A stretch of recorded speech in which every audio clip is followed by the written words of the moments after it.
great. Your next comic is a very funny guy. He has a really original character that kind of took off from the first day. Put a big hand for Jacob Chodash.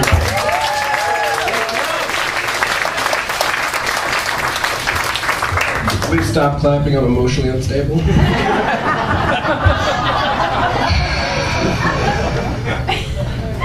Are you guys doing alright? Yeah. Me too, actually that was a lie. Kind of mediocre, just sort of broke up with my girlfriend. It was really weird. We were just laying around, whatever, watching TV, and she's like, Jacob, I need to talk to you. And I'm like, yeah, sure, what's up? And she was saying, like, I think you need to be more emotional. Oh yeah, you're right. No, seriously. Oh, I'm totally emotional. You know what? I think I'm gonna break up with you. Oh no. I guess she didn't really believe me, so we ended up breaking up. But it was cool because I gave her herpes, so. But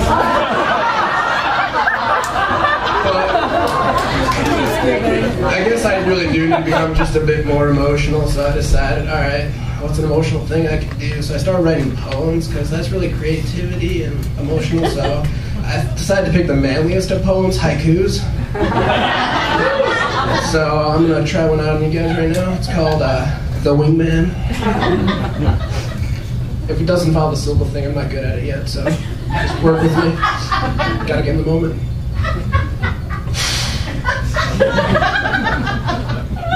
Okay. Buddy caught the eye of a cute girl. She's got a whale of a friend. Call me Captain Ahab. But you know, that's my thing, being creative. But you know what? Trying new things out too. Doing a whole new extreme, right? Because, you know, extreme sports are totally in. So I tried bungee jumping for the first time. Have any of you guys been bungee jumping before? Yeah, it's awesome. So like what they do is you go and you're on this like building or cliff. I did it on the cliff, it was great. And they go and they start tying this rope around your legs and you're standing there and then I'm thinking in my head, wait, how did this start? Just like, some dude sitting on his couch like, what to do? Well, I do have this extremely long elastic rope and I do live near a cliff.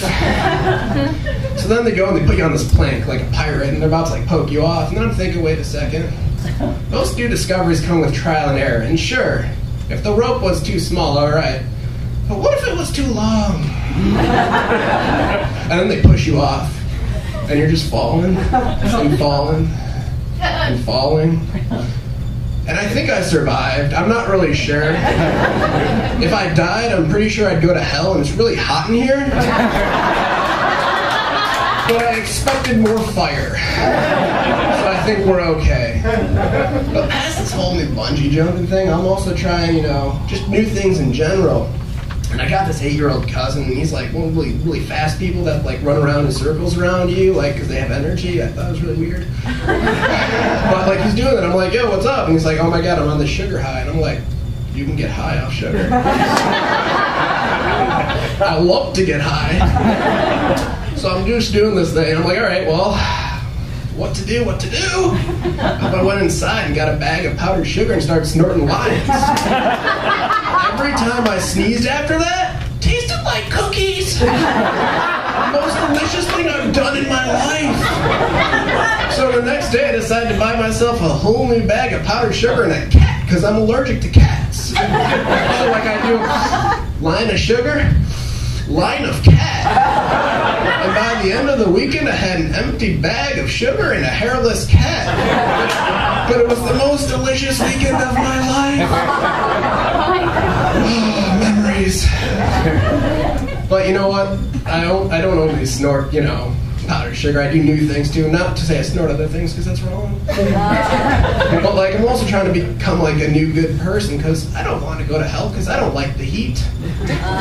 So like, I'm trying to help people out. That's my new big thing, helping people out. So if I see an old woman, I'll just cross the street with her. But the weird thing is half the time they start hitting me with their purses saying they didn't want to go that way. I'm just thinking, dude, I'm just trying to help. Come on now. But what's really awesome is like, you're supposed to hold doors open doors for people. So I'm like, all right, that's pretty easy. So I'd like go to the store or whatever, and like, anytime I see a person, I jump in that revolving door and go in there first to get that thing going. But it's weird because like I go in at one speed and like older people go in another, and bad things happen. flights and everything. Whatever. Just trying to be nice here, all right? But you know, the problem with that is I'm really lazy and I don't want to do things, and that makes you have to like do things, and I don't like doing things. So then I decided, all right, how can I help people without really getting up from the couch? So I was like, all right, use a little brain here. All right, so I decided, all right, what's a major issue of the day?